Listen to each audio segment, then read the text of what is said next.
everybody kind of knew the Bears were going to do something in with the quarterback position this offseason. Me personally, the name I thought was going to be linked to them was Marcus Mariota. Mariota had played with Mark Helfrich at Oregon. He really fit with what Matt Nagy's offense seems to be. I thought there's a lot of potential yet for him if he stays healthy. Helfrich was fired, and I don't know if they really even considered him. And Mariota's with the Las Vegas Raiders now. The other option was Andy Dalton. Bill Lazor, the Bears' new offensive coordinator, was the offensive coordinator in Cincinnati with Andy Dalton, where he enjoyed some success. Cam Newton was a possibility, Teddy Bridgewater.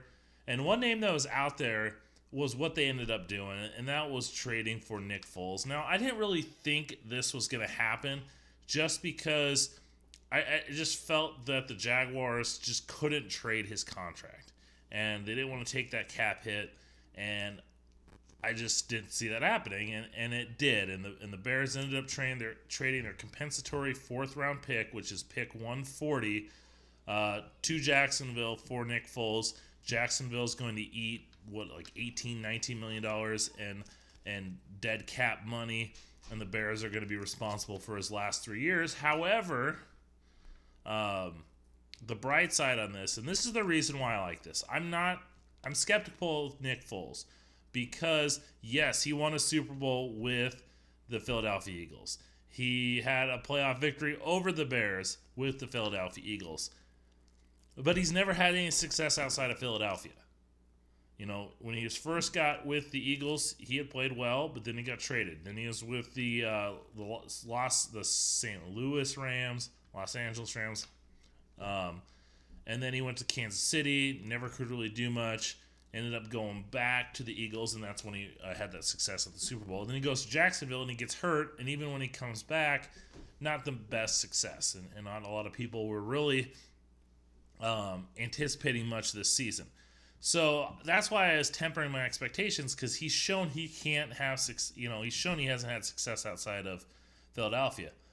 But I think the fact that Jacksonville's eating so much of this cap helps. And this season is the only season that Nick Foles has guaranteed money. After this season, the Bears could cut him. If Nick Foles comes in and is terrible, or they end up drafting someone in next year's draft, they can cut Nick Foles and it doesn't cost him any dead money. And so, yeah, you give up a fourth round, but it's a compensatory. So it's at the end of the fourth round. And it just helps them get somebody in, and maybe having DiFilippo, having Nagy. And, I say that Foles hasn't had any success outside of Philadelphia. Well, did he really have a chance to be successful in Jacksonville getting hurt that first game? So do we really count that? And maybe he's learned a lot from his Philadelphia time. And he's going to be there. He's going to push Mitchell Trubisky, and I'm not one in the camp that says that Nick Foles is automatically, I'm seeing on Twitter, people are saying, oh, Nick Foles is going to be the starter. I'm pumping the brakes on that yet. I still think they want to go with Mitchell Trubisky, but these two are going to push each other, and I think that's going to only improve both of them, and it's going to cause Mitchell Trubisky to really have to fight for this job.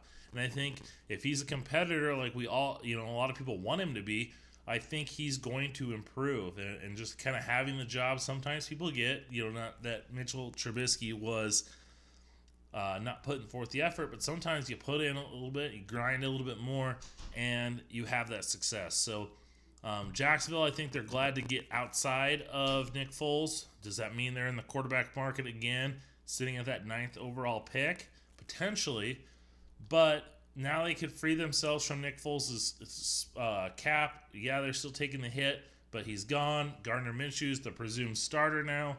The Bears get someone that the coach they're familiar with. At worst, he's a better backup than what they've had with Chase Daniel, and they're hoping that he can push Trubisky into having one of his better seasons of his career. So I think this is kind of a win-win for both teams. It's not this huge deal for either, but it does accomplish a lot for what each team wants to do.